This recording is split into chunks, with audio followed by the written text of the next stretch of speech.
টানটানা উত্তেজনার ম্যাচে পুরো 90 মিনিটে কোনো রেজাল্ট বার করতে পারে নাই বাংলাদেশ ভারতের সাথে।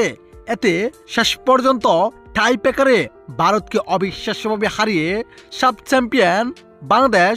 19-20 দল।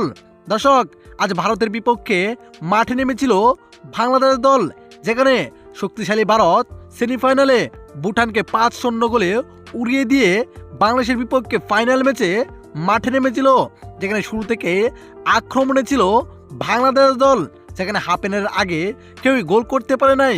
এতে 0 গোলেই হাফ এনার শেষ করেন বাংলাদেশ।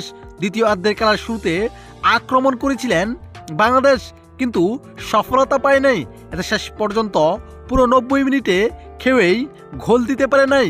এতে টাই ব্রেকারে খেলাটি চলে যায়। এতে টাই ব্রেকারের প্রথম 4টি শটেই 3টি গোল দেন বাংলাদেশ, অর্থাৎ ভারতও 3টি গোল দেন, অর্থাৎ দুই দলেই 2টি করে গোল মিস করেন।